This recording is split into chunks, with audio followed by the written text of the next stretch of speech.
Good afternoon, everyone. I'm Jennie Montgomery. Thank you for joining me for this live Jennie Show as we continue to bring you information relevant to living our lives in the COVID pandemic. Health experts say the coronavirus pandemic is taking a toll on Americans' mental health. With drug and alcohol abuse on the rise, the White House says it's working to help. Here's Morgan Wright. Maryland Congressman David Trone says the pandemic is impacting Americans' state of mind. 73%, and that certainly includes me, are suffering from anxiety about COVID. Trone says alcohol and substance abuse has increased as many struggle to find ways to cope. It's been a major issue in America.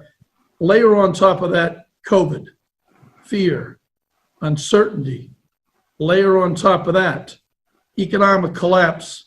Dr. Eleanor McCants-Katz is the Assistant Secretary for Mental Health and Substance Use with the Substance Abuse and Mental Health Services Administration. And when people are placed in new situations that they can't get out of and that they can't control, it changes their mental health. Dr. McCants-Katz says ongoing uncertainty can cause mental illness or substance problems. Asa Altorafi with the Center for American Progress says that underlying uncertainty must be addressed. We must take decisive action to ensure that no one goes hungry during this pandemic, that no one loses childcare. Federal health officials say if someone is struggling with the impact of COVID-19, it's important to seek help. Rather than try to deal with all of these issues in isolation. McCants-Katz says the Trump administration is working hard to use all the health resources Congress has allocated. Here at home, Hope House of Augusta supports women with substance abuse. Even in the pandemic, caseworkers are seeing dozens of women every day through residential and off-campus programs.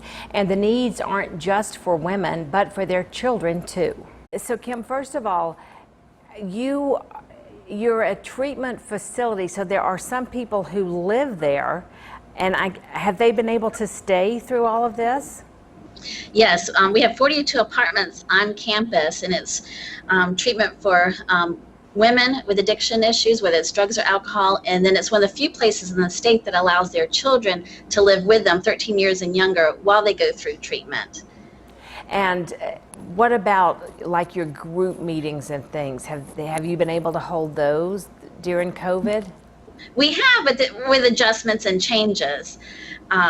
We've had more porch visits. We've had more, groups, but smaller groups recognizing social distancing, and outside group sessions, virtual group sessions.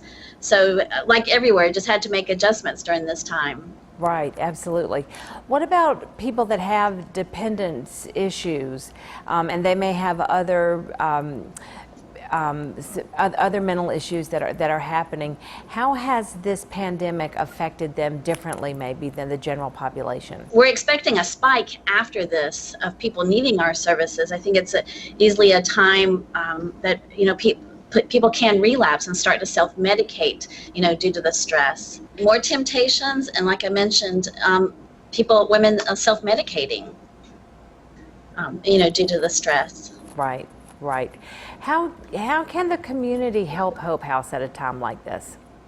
Well, the community support has been invaluable during this time because we have incurred unexpected expenses, such as the women usually it takes about a month to work on their cooking privileges, to gain cooking privileges, because all the apartments have kitchens, but they have to earn that first. And during this time, our gates have been closed, and we've not allowed visitors on campus, volunteers on campus, and the ladies haven't been able to leave. Usually they are able to, we have transportation that takes them to the grocery store to buy the things that they need so they can cook their own meals. But during this time, they've been, just on campus to make sure that they're staying safe and not exposed to anything. So we've had, needed more food, such as Golden Harvest has been a great partner, collaborating with them, and we've been able to receive the extra food we've needed. The Family Y has donated snacks and meals for the children. Right now we have 24 children on campus. A lot of that's toddlers and babies, but we do have up to age 13. We've received the mask from United Way's Mask It Up campaign with Carol Fabrics for all the residents, and staff as well. Week before last, Christ Community Health Services was here, providing the COVID-19 testing for staff and residents as well. And then as far as the individuals, we received a lot of in-kind donations too, as far as food, toiletry items, those paper goods. With that many women on campus, we go through a lot of paper goods, and then feminine products for them and other toiletry items. And the churches have been great too. Oasis Church stopped by a few weeks ago with several baby strollers and car seats, because we've had several pregnancies. I think we've had 5 or 6 babies born just this year in the first couple of months. Last year we had 15 babies born to women in the program, during 2019. And I think that's probably true for a lot of nonprofits. You're changing the way you're helping. Correct. We serve about 100 women a day between inpatient and outpatient. Wow. And what you were saying about, people who haven't needed services in the past are needing more services, with unemployment higher, than it has been in the past. And just all the challenges and the changes brought on by the coronavirus. Mm-hmm.